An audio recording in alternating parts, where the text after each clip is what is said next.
All right, so officially welcome to Saturday, March the 18th call. Just gonna shuffle some cards while I start the call, see if there's anything else that needs to come to surface. The last couple of days I've spent with a friend of mine, and she's was in a relationship last year for just over 11 months. And her and her partner, boyfriend, broke up. She's in my age, mid-50s, and they broke up just before Christmas. And she messaged me to see if I would come to her birthday party Wednesday night, right? Birthdays are really important to her. I haven't heard from her since she started dating this man. And I'd heard kind of through the grapevine that they had broken up. So I was concerned and messaged her. She was away on vacation in Mexico, and then messaged her and said, I see your photos in Mexico. Hope you're having a great time. When you get back, let's get together. And then she messaged me when she got back. She said, I'd like to, can we see each other and make it happen. It's her birthday. And I went. And so as I was leaving, I gave her a hug and told her how happy I was to see her. And I apologized to her. And she said, why are you apologizing to me? And I said to her, I sensed that something was not going well, wasn't right. And I made the decision to not interfere. And I said to her, and so I said, maybe interfere is too strong of a word, but I said, how do you, I said, and she knows me quite well, right? But I said to her, how do you message someone who doesn't know this part of me to say, hey, are you doing okay? I'm sensing it. Now I can do that with all of you. I do that with my best friends, my family, but her and I are friends and had not really explored that side of myself. And so she said it was okay, and then we made arrangements for me to go spend some time with her last night. And so in this conversation, I was telling her about my intuition, and I said to her, in the past, when I've reached out to say, hey, hope things are well, everything okay, she's always been like, yeah, I'm great. And I know she's not great. So the pattern of behavior, the dance that we did as friends, was I would have sensed that something was going on. I would reach out. She would tell me she was okay. I knew she wasn't. I would do a prayer, a meditation, and then go on, because there's nothing else I can do other than that. But the mistake that I think I made, and that I was apologizing for, was that I didn't reach out to her when I sensed that things were not going well for her. And I didn't reach out because I made the assessment and judgment. It's not judging her, but the judgment assessment that she would dismiss, not dismiss, she would, because I didn't feel dismissed, but she would brush it aside like everything's okay. And so my thought was at that time, well, then why bother? So what I realized last night in having conversation with her was that I wasn't at that time reaching out for her, but that there was a part of me that was attached to whether or not she heard the question that I was asking. And so I dismissed the feeling because I wasn't going to get the response. And not that I necessarily wanted it, but it was like my attitude was, why bother? But over the couple of days that I had a chance to contemplate this, I was like, when I have a feeling, I'm getting nudges that I shouldn't ignore the feeling. and that I'm getting the nudge to do something, and to be not attached to the outcome. So it's apparent that I do that in other areas of my life. But when it comes to my gift, my senses, my like intuitive ability, I often don't do that. And I didn't know that until I spent a couple of days in contemplation. But how often do I do that? It was like, I probably do that quite a bit, where I'm like, they're just going to respond that they're fine. But what came to me as I was driving home last night was, what if that would have been the time, and not in regret, but in contemplation. What if she would have responded to me in when I sensed that something was amiss. And I was really concerned that he was a narcissist, because she started to date him, and there's a group of us that hang out. None of us heard from her. And every time we tried to have her come out with us, she'd be like, no, Bart and I are doing this. No, we're doing this. No, we're doing this. Right. And so we stopped asking. And so then I thought, will I behave the same way next time? If I sense that I have someone in my life who's being captivated, so I just wanted to call it captive, but that's one of the tendencies that narcissists do, right? Is they isolate their partners. And when I met him, I didn't energetically feel good about him. And I don't share things like that with people, because that part really is, I feel, none of my business. Now, if she would have asked me, I wouldn't have lied, right? But I probably would have said to her, I'm uncomfortable around him, but I don't know if that's my polish shit or his, which is true, right? And so in this contemplation of asking myself, how often do I still, at an unconscious level, hold back my gift because I'm still attached to how it's received? Because that's really what it comes down to, right? Is it when people don't want to share, when you sense that something's going on, right? And people don't want to hear it, or it's not that she didn't want to hear it, right? But she was like, I'm fine. And she's really private. And so that's her pile of shit kind of thing. Not that that's shitty, but you know what I mean? But it's going back into to being, when you're shown something, I guess the point of this is, you will always be shown the areas of your life that you could dive deeper into. And it doesn't necessarily have to be a painful area, right? Like, meaning I felt bad. I'm trying to, I'm on ensure that I use the right word and the right feeling, the right word. I felt bad that I didn't say anything to my friend. I didn't feel responsible. I just felt bad. I thought it was a regret. I should have blah, blah, blah, blah. So that's why I apologized to her. I said to her, I should have. And she said, how would you know? And I said to her, I knew. Right. And so then she was like, what?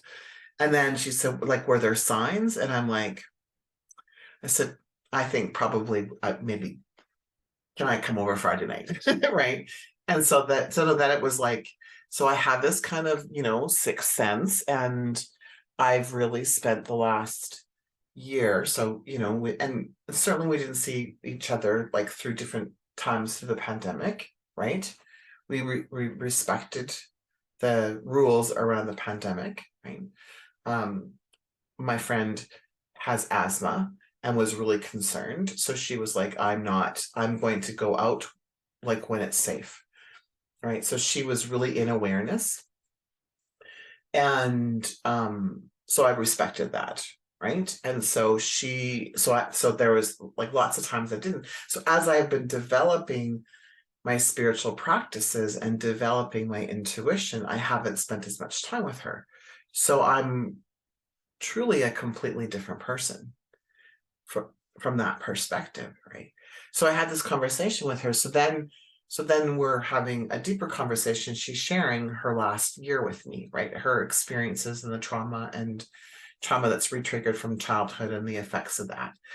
And and not asking me to coach her. And when I'm friends with someone, I actually don't coach my friends. It's a really interesting perspective. Like I have someone that I used to be a client like years ago, and now we're friends. And one day she said to me, "You don't coach me anymore." And I said, "No, I'm your friend." And she was like, "You don't coach your friends?" And I'm like, sometimes if they ask," I said, "like my opinion, I'll give them my opinion. And if there's a coachable moment, I'll ask if I can coach." I said, "But no, I don't like, I mean, I listen like a coach, but I don't do this kind of stuff." Right. And so I knew she wasn't looking for coaching. She was just looking for a sounding board, which, yeah, definitely that's part of coaching, as all of you know, but there's that other piece of it, right? So in this contemplation and wondering what parts of my gifts, so my question for all of you is, what parts of your gifts are you still holding back, right? For whatever reason. And the reason might not be important, although you might be called to um, dig that up, right? To contemplate it, to reflect in that moment. Um, and it can be really insidious, right? It can be really insidious. So that was kind of the first piece that I wanted to share with you today. But to go along with that, and I don't feel like I'm beating like my grandfather had the most horrible sayings, beating a dead horse with a stick. Like when I think about the stuff that he says, I'm like, that is so politically not correct and not cool. Like, so forgive me for being politically incorrect. Right. So but I want to tie it to this whole idea of your profession and or like your business. How often then, if you're denying your gift, because that's really what you're doing, like hiding your gift, denying your gift, how often are you denying that in a more broader public way, right? How often are you holding back in your business or profession because you feel like you need to figure stuff out first, right? Would you be willing to like figure it out while you do it? Can you build the path while you're walking the path, right? Can it's kind of like if you take rose petals, you know how in the flower girls will sprinkle rose petals, right? So can you sprinkle rose petals and glitter, and and I just thought of like the emeralds and right and gold. Can you sprinkle that like this and then walk the path? Can you build it like as you're going versus thinking you need to know everything? And I understand the difficulty of that because a confused mind can't no, let's delete that. I want to delete that. Delete. We're gonna delete that actually from the universe together. Delete. Yeah. We don't use those words anymore. It's more difficult for a confused mind to make decisions. But what if it wasn't? So if you have confusion and you're like, it's difficult for me to make a decision, we always use the word can't, but we're not going to do that anymore. What if we just said, although everyone else has difficulty making decisions when they're confused or unclear, I don't. I'm now taking a stand that I can make a decision to move forward, and the clarity will come. Right? Don't wait for the clarity first and then do the thing. The clarity will come when you walk and when you talk. The clarity will unfold. Right? So, not waiting to meditate, contemplate, think about, write it out. Just do it. It's like, from a marketing perspective, it's just one big experiment. It really and truly is. You're like, oh, I made this statement and nothing happened. But I'm going to, I guess, tie in a piece, especially with social media. Are you, could you use social media to share your gift, your insight, and not to get clients? And I'm using the word get clients for a reason. Can you use social media to share your insight, but not to get anything, right? The original purpose of Facebook was to connect with your friends and family across the globe, right?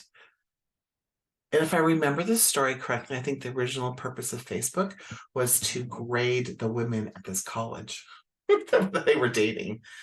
Like, the roots of Facebook are kind of like, ooh, very patriarchal in nature, very hierarchical in nature. Well, has that energy changed? I don't know. So we're trying to play in a sandbox, right? That's patriarchal and hierarchical nature to get clients. How about we just connect with people, share our message, share what we're doing? I mean,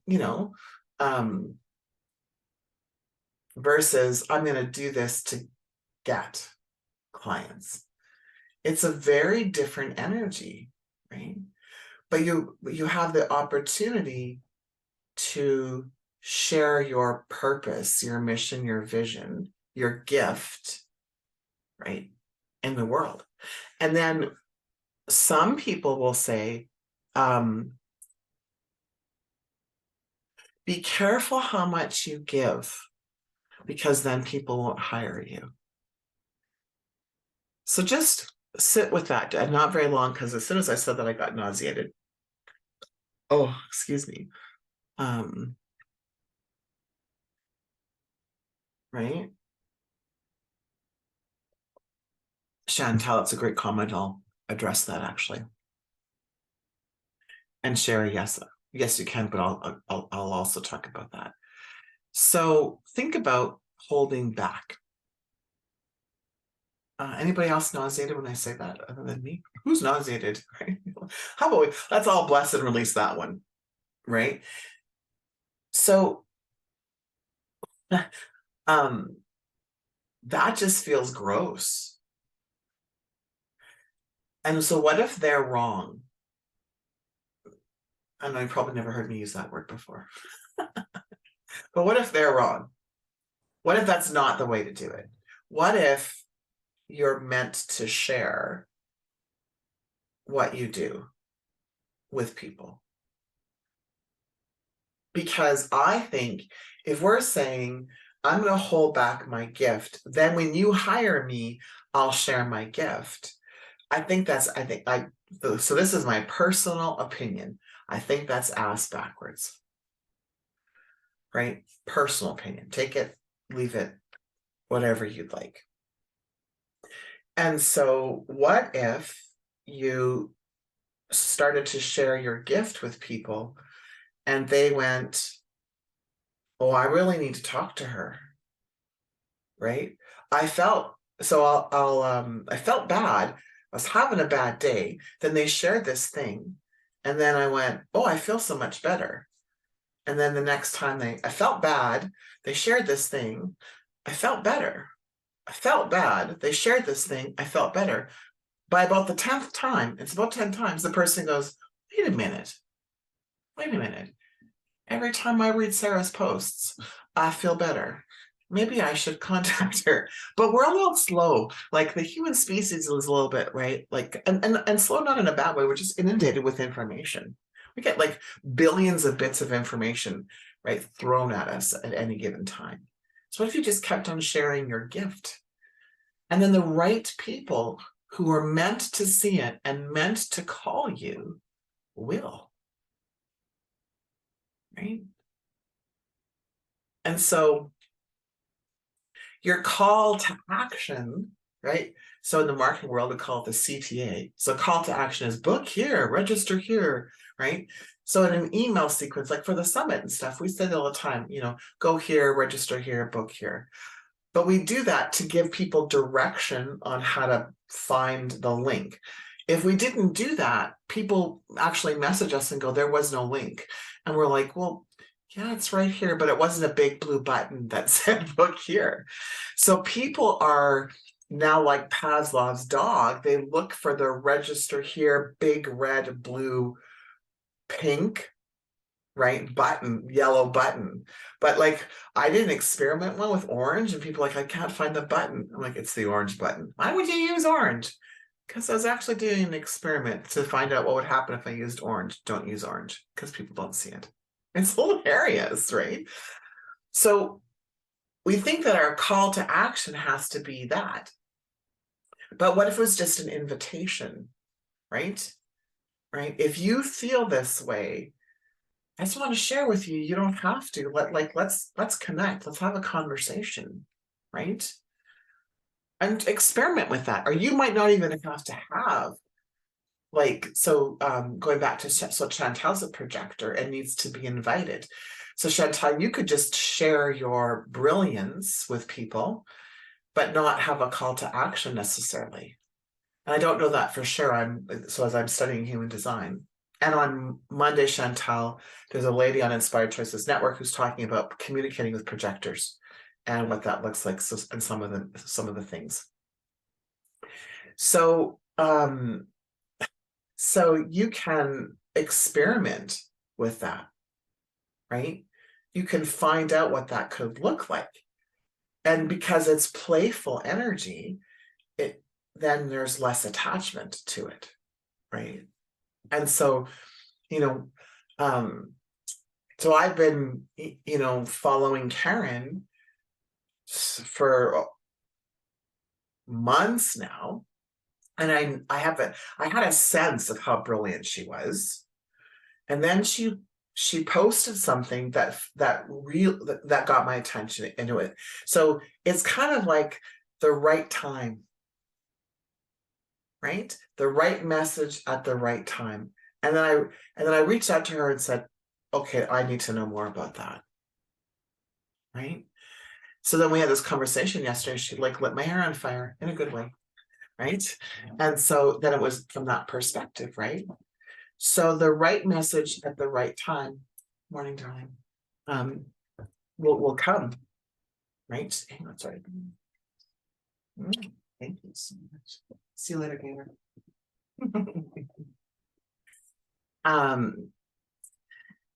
So would you be willing to accept that the right message at the right time will show up? So we don't post to get anything. We post to share our gifts. We post to share information, right? We post to inspire people, right? Thanks, Sarah. We post to inspire people. So if you go to, Sarah just dropped a link to inspiredchoicesnetwork.com and you're going to go to Monday's Jennifer Kramer Live Lewis show. There you go. Thank you.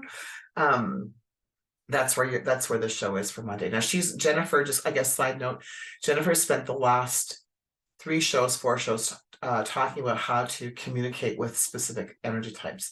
So I think she's done manifesting, manifestor generator, and now projectors on Monday. And then reflector is next week. I'm super excited about that one. Because I'm a reflector. So I was sending it out to all my family. You want to communicate with me well, here's what you need to do.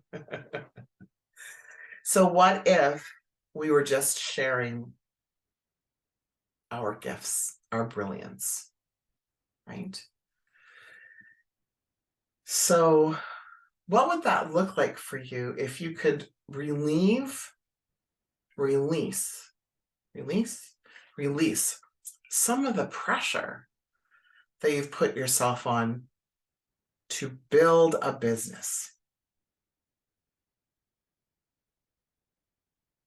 That's the first question. Secondly, I'm going to go back to, do you really want to build a business? Karen. Today's the first day I got yes. Right? Okay, now I'm going to cry. That's a huge shift. Congratulations on that. Right? Because, oh, hang on. Let's just all celebrate Karen for a moment. Let's sit in her celebration because that's really huge. Because Karen's been in business for a long time. Yeah. Feel that celebration, everyone.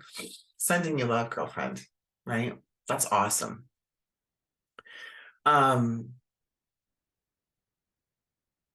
Okay. I'm supposed to pause. Karen, do you mind coming on mic? What shifted for you? Partly lighting your hair on fire. Right? Yeah. Yeah, because I allowed some of the gifts that I hide to come through. Right. Because it was a very safe space to do that, thanks to you and who you are. And then this morning, I ran the human design chart for my business. Yeah. And that inspired me when I saw what my business was actually desiring to create. And I felt that the two of us could actually work together instead of me fighting it. Yeah. And then my meditation this morning, there was this ease with being with me and this confidence with due to lack of attachment to how people are going to respond, like just this confidence in me and not being worried about how I'm received. Beautiful. Congratulations. That's sort of the last 20, not even 24 hours. What was 4 p.m. my time yesterday. So yes. So it's 10:30. So yeah. Yeah. Yeah. Beautiful. Right. And that is how quickly things can shift. Right. So what I hear Karen saying is deciding. So I guess there was a safe space that was created, because that was part of it, where she could share her gifts and the ones that she hides more often than not. So I think that then the question could be, how can you create your own safe space? Right? So if you can for a moment accept that everyone is a reflection of you, so you don't have to be reflectors to be a reflection of you, a mirror for you that you created. So if we go to this, so here's the language around that so that Karen can own this. I met with myself as Ranchelle. Right? I met myself as Ranchelle. And myself as Ranchelle created a safe space. And because I met myself as Ranchelle and myself as Ranchelle created a safe space, I was able to show and shine all of my gifts. And because I met with Ranchelle as myself, and I lit myself as Ranchelle's hair on fire, so use those words, right? I was able to see, and then insert whatever words, brilliance, amazing, my gifts, whatever that would be. And then in this conversation with myself as Ranchelle, this is what we talked about. And then insert the conversation. And then when I met with Ranchelle as myself, I learned da da da da da. Right. So the gift in using that awkward language is you get to see and own, be responsible for everything in a really safe way, right? So I've talked about the mirror before. I might not have used this language before. Excuse me. Because I'll say something like, man, me as Rob is grumpy today. Right? Is me as Ranchelle grumpy anywhere? Like, he is me, right? I, in this matrix, created him. So he's not mean to me or an ass to me, right? He has that, I can't remember what channel it is. He has the ass channel, right? So when he's in shadow. So that's me. That's my creation. Right? So then we can start to now I'm not saying I am responsible for his behavior. Rob is responsible for his behavior. But what I'm saying is, if that triggers me, that's my pile of shit. Right? So if I feel like he's being mean to me, I'll use those words, right? Then I can own that I am responsible for the feeling and the tone and the meaning that I give mean. Right? If me as Rob is dismissive, I don't like being dismissed. It's a trigger for me. Then I ask myself as well, am I being dismissive anywhere? Am I being dismissive to somebody else? Am I being dismissive to myself? Like, I'll use the example with my friend.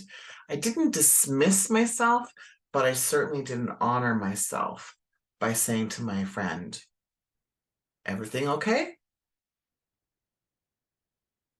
Right. And these are it's really subtle. Do you see how subtle this is? It's not like it really blown up and so obvious. So as you are spiritually developing, it's the subtle pieces. So this is why contemplation and your form of meditation, your form of quiet time, however you create that in your life, is so important to you. Because if you're so busy, so I'm going to use social media as an example. If you're so busy scrolling, you don't have time for the quiet. So am I saying don't scroll? No, I'm not saying that at all. But can you spend some of that scrolling time contemplating? Right? And you don't have, you certainly can create time and space to your calendar. You can create an altar. There's a whole ritual you can do around it. Or you could contemplate while you're having a bowel movement. Take 2 minutes or however long that is, right? And just contemplate what's going on. I don't know about you, but one of the things I realized was I take my phone to the bathroom. And I'm like, why do I need my phone in my bathroom? Am I bored? Right? So for an ADD brain likes the dopamine effect. So why not scroll while you're going to the bathroom? You get the dopamine effect. Or I could just contemplate. I could do some deep breathing. I could relax my nervous system. How many times do you carry your phone with you every room that you go to? Right? What are you afraid of missing out on? Oh, I might miss a phone call. Well, they used to have these things called phones that were on the wall, right? Do you remember that before there was like the portable phones, right? We missed a few phone calls. It was okay. And oh my God, there was no such thing as an answering machine. Like people actually had to call you back, or you had to like, call people back. But do you remember the dial one that like right that you don't even know who called you. You had no clue who called you. We survived. We did okay. They called back. Oh, she's not available. I'll call her a little bit later. So technology is excellent and great, right? Like we wouldn't have Chat GPT, right? However, do you need your phone in every room? And I'm not saying it's a bad thing. I'm just these are the pieces that like we can just think about like what's my dependency? So that was my question this week. What's my dependency on the phone? My kids know that if I don't answer, right, then that they're to text me or phone, they're to text me 911. And when my phone's on do not disturb, which it is actually, um, from 9 to 5. My phone's on do not disturb during office hours because I get distracted by the dings and the bings and the vibrates. It actually, like a side note, I'm supposed to share this with you. If you have your phone making noises, every time it rings, it sends a signal to your adrenals.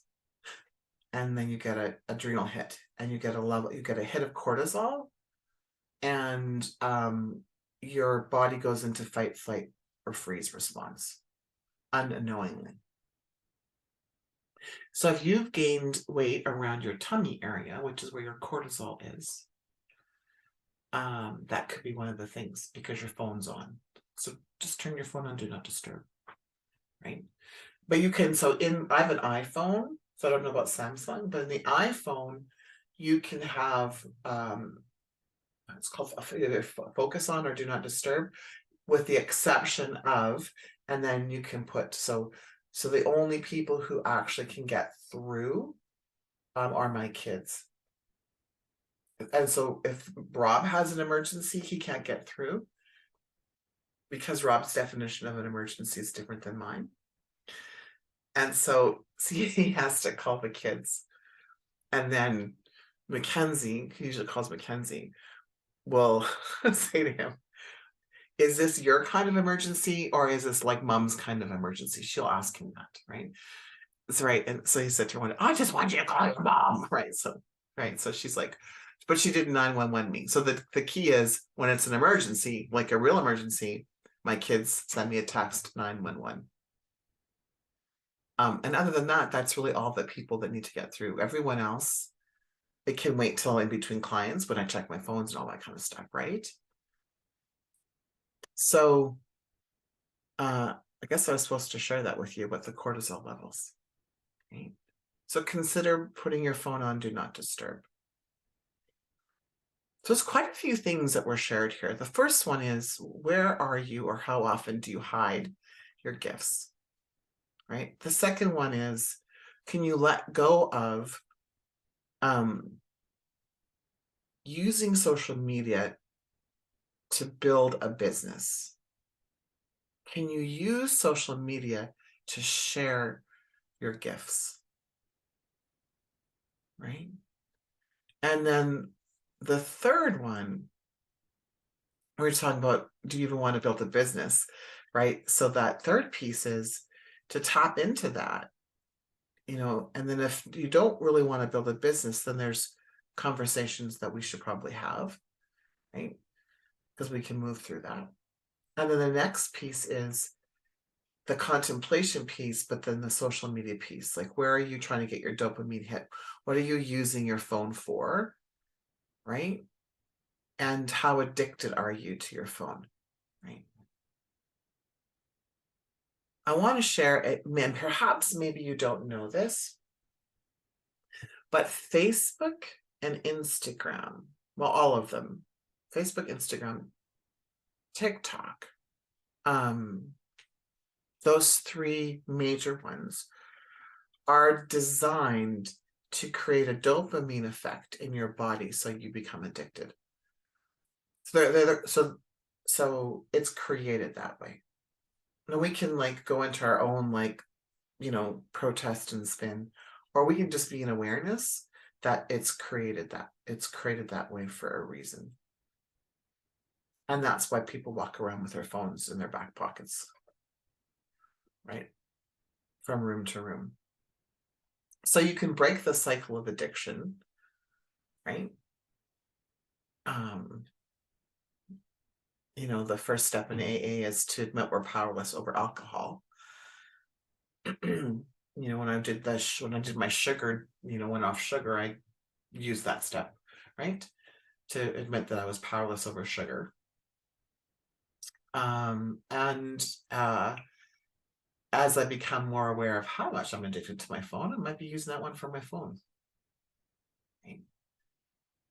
But it's the awareness piece. It's telling the truth, right? Speaking our truth. And the other thing that I forgot to mention, I guess, the wrap up with this one is claiming yourself as me as that person. So me as Rob, right? Or I said to Karen, she could say me as Ranchal, right? Really owning the mirror and being in awareness. And I know there's some questions in here, so let me get to the questions. So let me see. Thank you. Oh, these are great comments, everyone. Thanks so much. So the first question was, can you proclaim your purpose even when you don't know how to fulfill it? Absolutely. That is the best time because I sense that this is the same for everybody, but the how to fulfill my purpose didn't come until I proclaimed it, till I owned it. And then it came. And it came bit by bit. The whole entire thing did not come, but it came in bits and pieces so that I could handle. Oh, that's an interesting word. Let's delete that one. Okay, so for anyone here on the call who says you can't handle things, can you just let that go? Because I've never used that word. So that word doesn't belong to me. So I lovingly send that to you. Thank you so much for bringing that to my attention, but let's all just release that word because you can handle anything because you're divine, you're God, right? So let's just let that go. Oh yeah, thank you. So it's not about handling it. It's about claiming it. You have nothing to handle. So proclaim your purpose. And the ways and means to fulfill it will be given to you. It might come as a download. It might come as bite-sized chunks. It will come as it's supposed to. Right? We can ask for how we want it delivered. I'm not necessarily certain it always comes that way. But we can always ask for what we want, right? Yeah. And so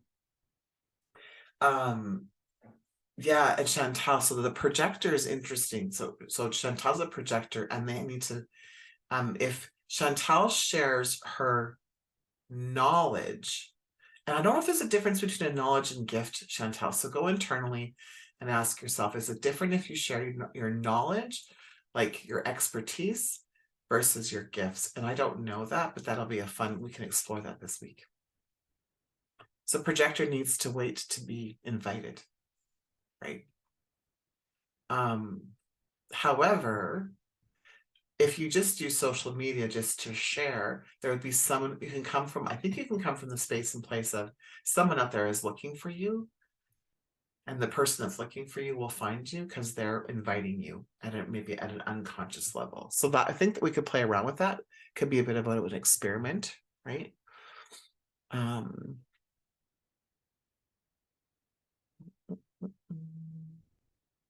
then Sherry.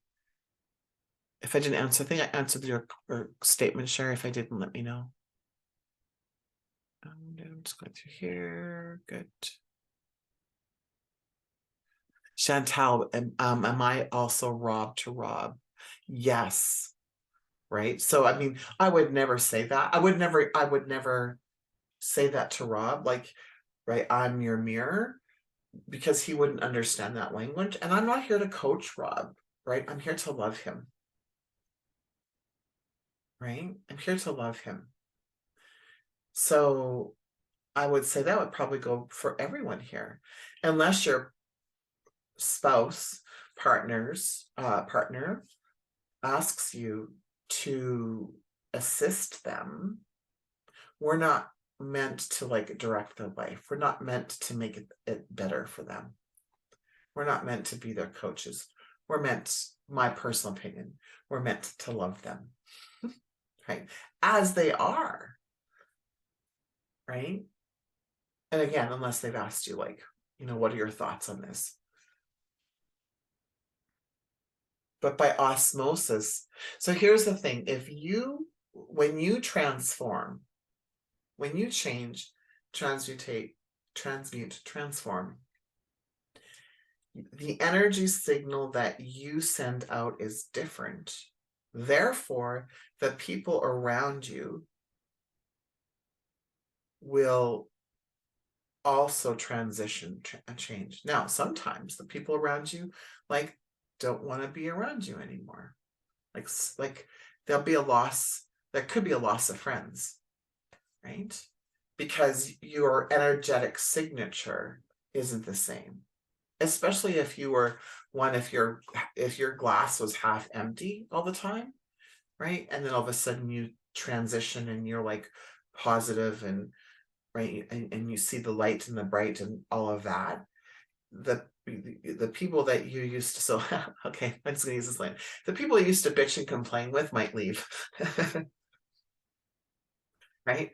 And is that necessarily a bad thing? It's like when my dad sobered up, his sponsor said to him, chances are your group of friends will not be your group of friends because you've sobered up, and it makes them uncomfortable that you've sobered up. But if you're hanging out with someone who's not an alcoholic, they'll stay in your life because alcohol is no big deal, and they'll come and not drink with you. But anybody else that could be walking a fine line between, right, that they won't want to be your friend because you're shining the light of who they are. And there's like, oh my God. So my dad's name is Claire. Oh my God, if Claire could be an alcoholic, what about me? And it makes people super uncomfortable. Right? So my mom and dad lost their group of friends, most of them, right? Some of them stayed. Then after my dad had been sober for about 5 years, a lot of them came back. Some of them sober, right? Some of them continued to not be sober, but they were more comfortable with my dad, right? And so that can happen, right? So we don't need to ask anyone to change. That's the point of the conversation, right? We don't need to ask anyone to change. They will. All right. Awesome. Oh, perfect. Okay, one last question and then we'll go to and you're a projector. Okay, so yeah, definitely you want to go and listen to Jennifer's. We can talk about that too. So oh, Karen, I got addicted to my phone counting my steps during the day. Right. Yeah. Wow. True that, right? So maybe a Fitbit or something, like a general Fitbit if that's important, right? To buy a little, like, so you don't need to, or like the plastic ones don't work as well, right? But yeah, see, that's the whole thing, with creating an addictive, right? Using it for practical purposes, and then you have to carry it around everywhere, right? Love it. So Chantal's question is, if you create everyone around you, then do you create your parents? Because that confuses me. And so my opinion is yes. Yes, we created our parents. I believe that our soul chose our parents because we had certain opportunities. So some people say lessons, I say opportunities to learn. So I don't want to skim over this. So let me see if I can be clear. This is my opinion. My opinion is that, and I'll speak in first person so I don't miss any steps. So I believe that this isn't my first time here on earth. Right? And I believe, so my soul's been around for a long time. I believe that each time my soul chooses to be on this planet, it's with a purpose. It's to an opportunity of learning, right? An opportunity of expansion. And so some cultures believe it's karma, meaning whatever happened my last lifetime, if I didn't move through it. So it's not about like I was a bad woman, right? Like I was a person who was a murderer and then I got to come and experience all that. That's one definition of karma. The other definition of karma is that the entire process of the human journey is our soul is looking for the ultimate expansion. Our soul is actually looking to be connected with its true divine source energy. Our soul wants to be part of, right, the creator. And so we come to this world to expand our soul, and we use this physical body to do that. And in order to expand through our shadow pieces and use our gifts and get to enlightenment, we need certain people in our life. So they're called soul contracts for some people, right? So you choose your parents, right, to provide you with an environment so that you can continue learning and expanding and having these different soul contracts come into your life, right? So, and then you choose every other interaction that's significant to you. You actually choose everyone, but some people like that you meet in the grocery store maybe don't have a significant interaction with you at that point in time, right? So the beautiful part of this is this moving into this acceptance of, and moving, it's much easier to forgive my parents, right, for the really shitty things that happened if I realize that I made that decision. My soul, right, made that decision to come to be with my parents and their parents and their parents, right? Because I come from a highly dysfunctional family, right? Which, you know, I didn't proclaim that until a couple of weeks ago. I think I might have shared a story about, right, working with my new PR lady, and there's a psychologist there, and there's another person there, and they said, "Oh my God, Rachel, like you should totally talk about your highly, like how you've thrived through this highly dysfunctional family." And I was like, my family is highly dysfunctional. And I mean, I've known there's dysfunction there, but highly dysfunctional. I said to her, "Could you define highly dysfunctional?" And she said, "Well, yeah, who does that to their child, or that, or says that, or does that, or who keeps that kind of secret, or who does that, who behaves that way, who like." She gave me 10 examples, and I was like, "Well, it's dysfunctional." And she's like, "Highly." She said, "Clinically, I'm telling you, it's highly dysfunctional." I was like, "Oh shit." Right? So I chose highly dysfunctional parents and a highly dysfunctional family to learn all of these things so I could even say I chose to be a reflector. I don't know that, but that feels right to me. So that I could be here with all of you. Right? And so, right, and I'll share one last thing because I know it's the top of the hour. Which is yesterday in my conversation with my friend, we were talking about not being attached, right? Like just being in so much awareness that everything happens for me and nothing happens to me, and not being attached. And what came from it yesterday was the shadow self of that is dysfunctional detachment. So feel the difference. I'm not attached to the outcome. I'm detached dysfunctionally. And I brought that word in because of the dysfunctional, highly dysfunctional family. So here's what it feels like for me. Everything happens for me and nothing happens to me. And that person's behavior, I see it, it's affected me, and I'm okay because everything happens for me and nothing happens to me.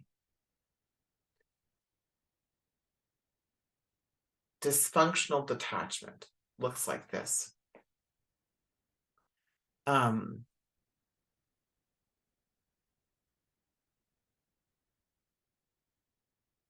Darcy had many different types of affairs while we were married.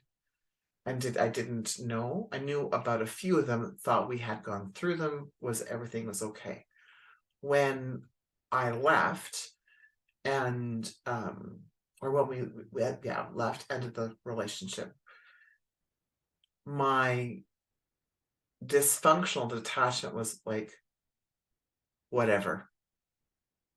I don't really fucking care anymore. Can you feel the difference? Right? So it's different language, but it's also a different energy. And so what I realized was there's parts of me, my shadow self goes into dysfunctional detachment versus I'm not attached. Right?